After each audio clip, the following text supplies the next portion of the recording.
En todo tiempo histórico hubieron y hay individuos que tuvieron una visión crítica de su coyuntura. Algunos de ellos apelaron en esta crítica a la comparación con otras épocas, a través de una idealización que tiene que ver con la idea de un pasado que fue mejor. Pero muchos otros realizan críticas en el sentido de reflexión, no desde la comparación, sino que considerando lo que piensan ayudaría a vivir mejor a las personas de su tiempo, no ignorando los cambios históricos, lo que es distintivo de su época, es decir, que no niegan lo nuevo, no lo consideran generalmente nocivo, sino que todo tiene su aspecto positivo y negativo dependiendo de cómo se lo vive o de cómo se lo maneja. Para tratar este tema voy a partir de esa concepción y para desarrollar este video tomo el concepto de desinteriorización de Philippe Lerche, como también voy a tomar otros conceptos que desarrolla en su libro El hombre en la actualidad.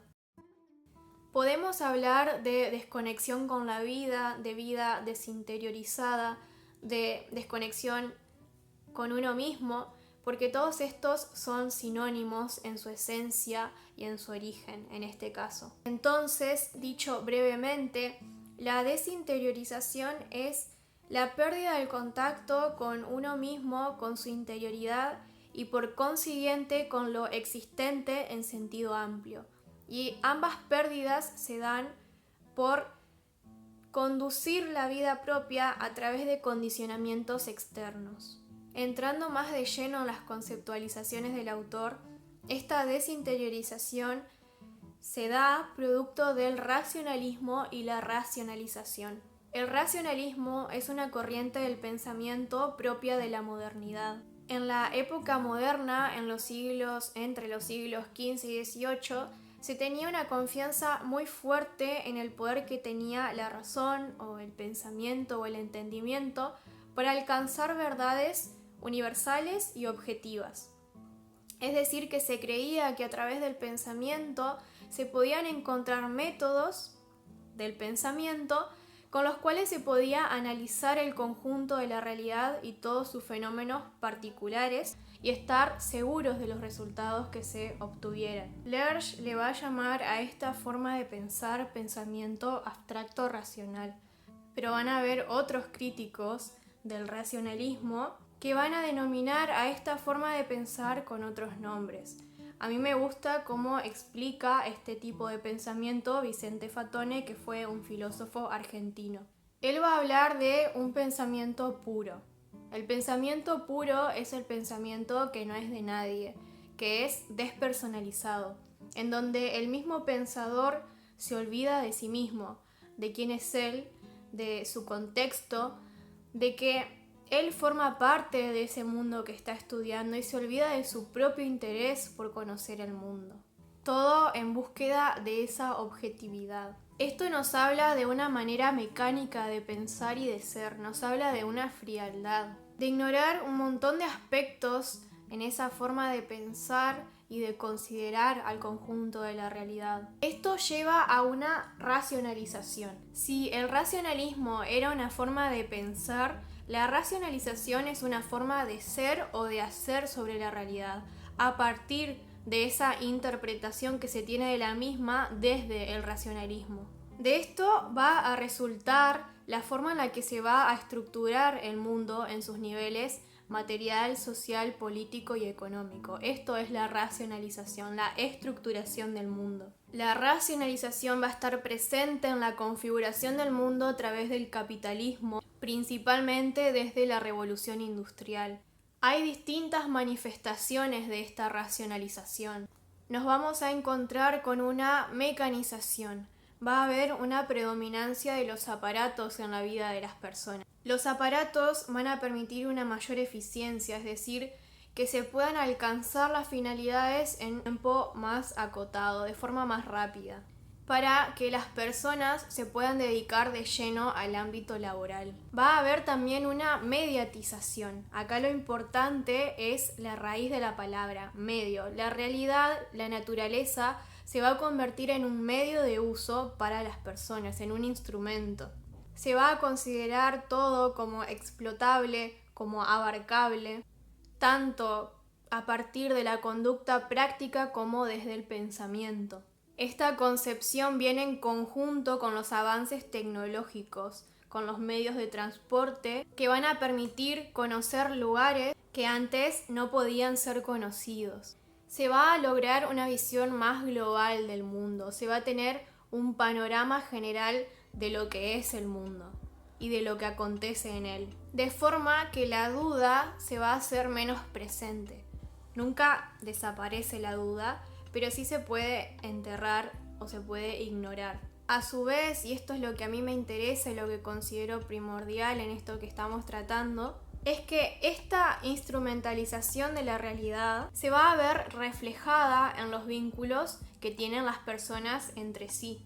Se piensa consciente o inconscientemente en el otro como un medio para que yo pueda conseguir eso que deseo o que pienso que necesito. Quizás suena obvio, pero es muy importante considerar que muchas de nuestras problemáticas sociales y de nuestras dificultades a la hora de vincularnos en nuestra vida cotidiana provienen del entramado social, político, cultural y económico. Y tomar conciencia de esto significa una gran apertura en nuestras vidas para poder comenzar a transformarlas.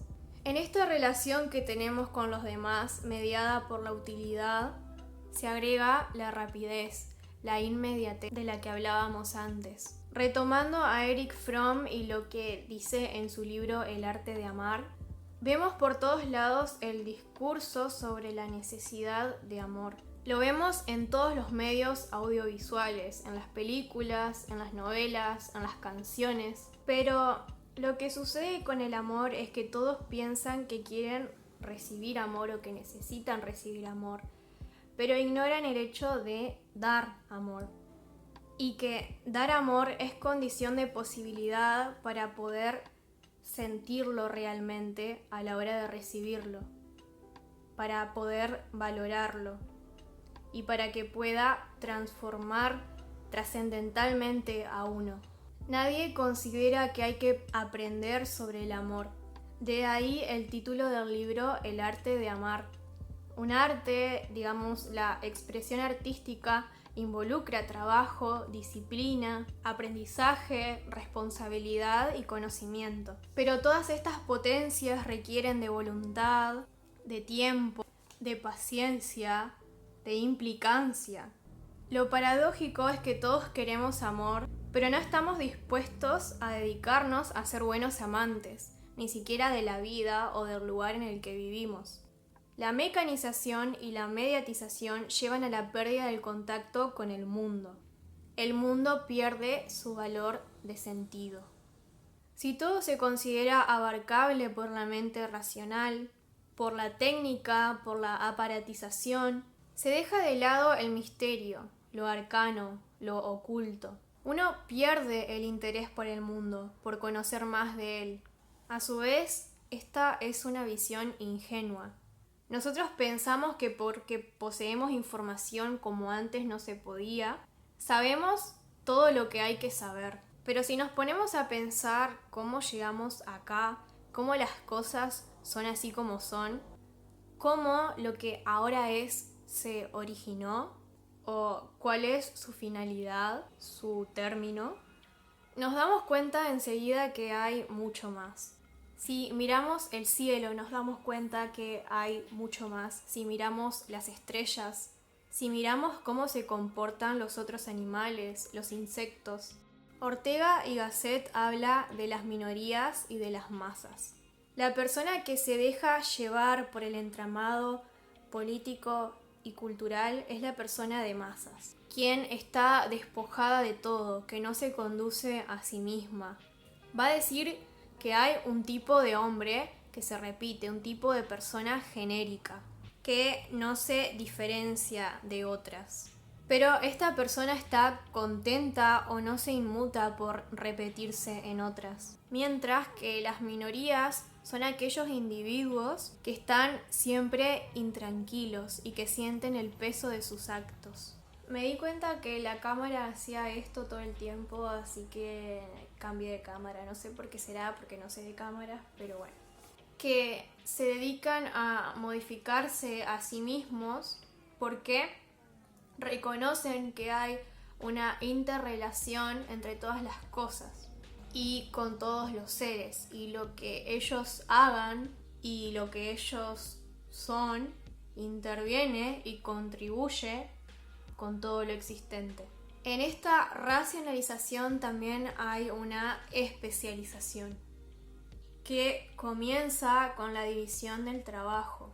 En el ámbito del pensamiento y de las ciencias podemos verla en la separación en distintas disciplinas, que llevó a un sesgo y a un reduccionismo, porque desde las distintas ciencias se peleaba por establecer cuál se encontraba en el podio en materia de descripción más fehaciente del mundo y de sus acontecimientos. Quien estudia desde un solo campo siempre puede pecar de ver solo desde una perspectiva reducida. Y esto se puede trasladar en general a nuestras vidas, en nuestro proceder cotidiano. El ámbito del trabajo con su división y el hecho de dedicarse una y otra vez a realizar las mismas tareas y las mismas actividades fue lo que más influyó y transformó a la manera que tenemos las personas de considerar a las cosas. La especialización llevó a una pérdida de la unidad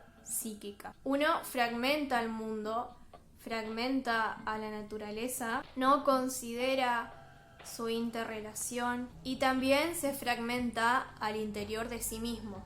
El racionalismo se aplica a pensar por ciertos caminos que llevan a consecuencias prácticas, a acciones que le son útiles al mercado laboral, por lo que todo aquello que no es útil para permanecer activos, energéticos, a la hora de dedicarnos a nuestros trabajos, es visto como algo inútil, sin sentido e incluso raro. Las normas sociales se han dirigido por ese camino, de modo que quien se comporta distinto es excluido, es burlado, desde la socialización ya en la temprana infancia.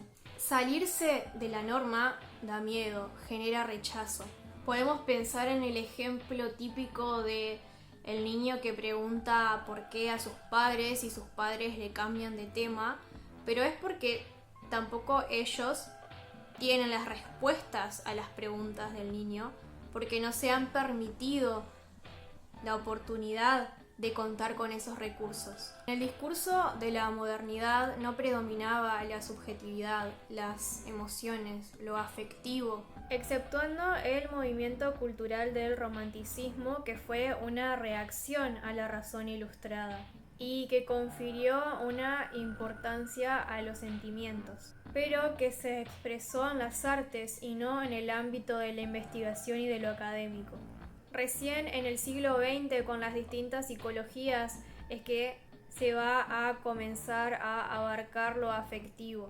Incluso recién a finales del siglo XX es que la psicología lo considera realmente importante, puesto que al inicio del siglo aún se tenían visiones tecnicistas de la mente y de lo humano, y de esto pasaron pocos años. Todas dimensiones de la vida humana que quizás son las más significativas y las que al final del día nos permiten elegir o no seguir siendo parte de este mundo, levantarnos de la cama y tener vínculos con las otras personas. De ahí la crisis del amor, de la que habla Fromm. No hay lugar para la emocionalidad, para la vulnerabilidad, siendo que las conexiones significativas solo ocurren con vulnerabilidad. Sin embargo, uno siempre se encuentra a la defensiva, intentando protegerse a sí mismo. Y en esa protección uno no se implica con el resto de las personas. A su vez, con la pérdida de la idea de la totalidad, es entendible que uno se sienta vacío, porque les faltan otras facultades del pensamiento para sentirse más realizado, para tener otros recursos con los que pensar a la vida y a su propia vida. Podemos ver también la fragmentación de la realidad en la forma en la que se imparten las asignaturas en las escuelas, en donde cada una se enseña como si fuese algo aislado a la otra. Racionalización y racionalismo no significan intelectualismo hoy, significan no apertura, reduccionismo, pasividad, antropocentrismo extremo, desinterés, normatividad. En la industria del entretenimiento no prima lo intelectual, prima aquello que descontractura, porque de alguna forma tenemos que conectar con esa otra parte humana nuestra.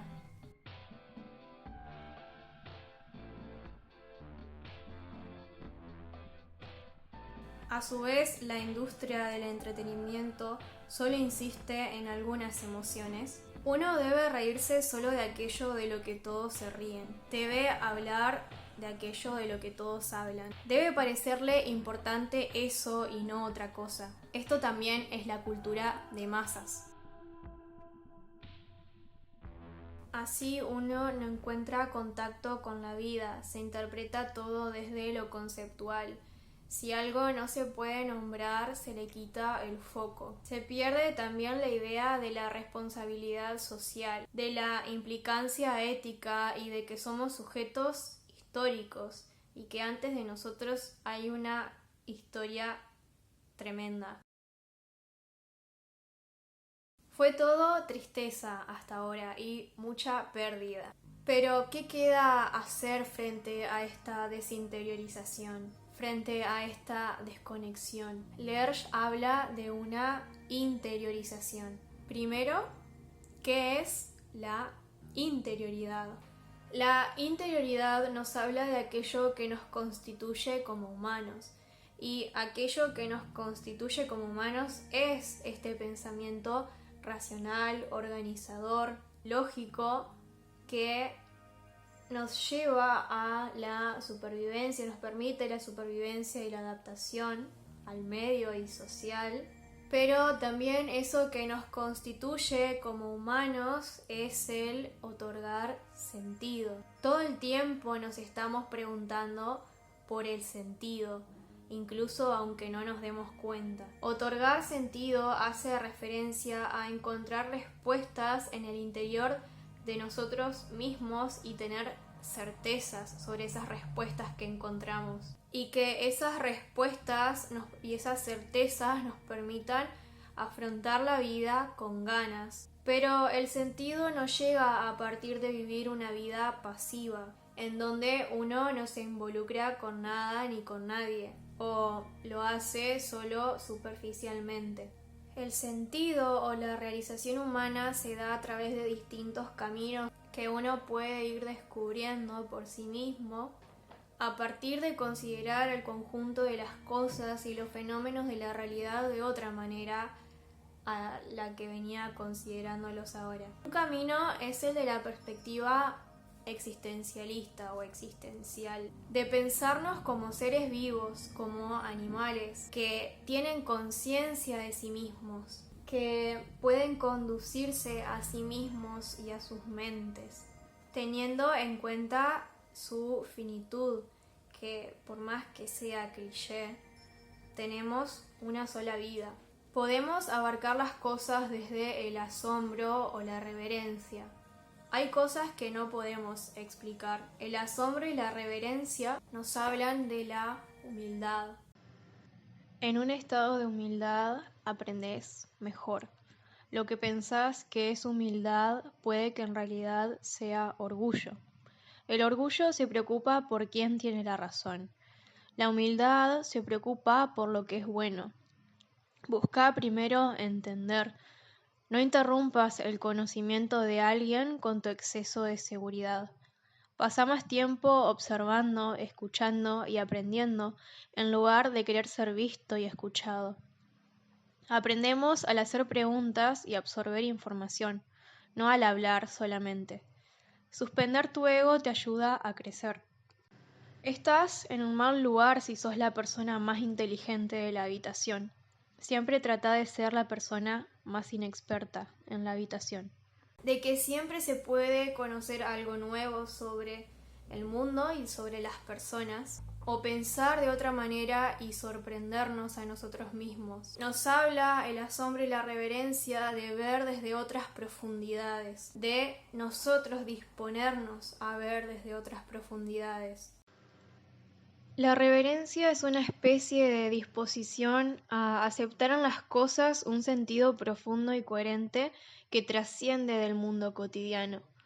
La reverencia es un estar abierto al milagro, entendiendo por milagro no lo que repugna a la razón, lo absurdo, sino aquello que por su misma esencia se halla más allá de toda comprensibilidad. Mediatización, despoetización, desdivinización y trivialización del mundo son parte de la estructura racionalista de la vida. La utilizabilidad de las cosas aparece como relativa, secundaria, accidental.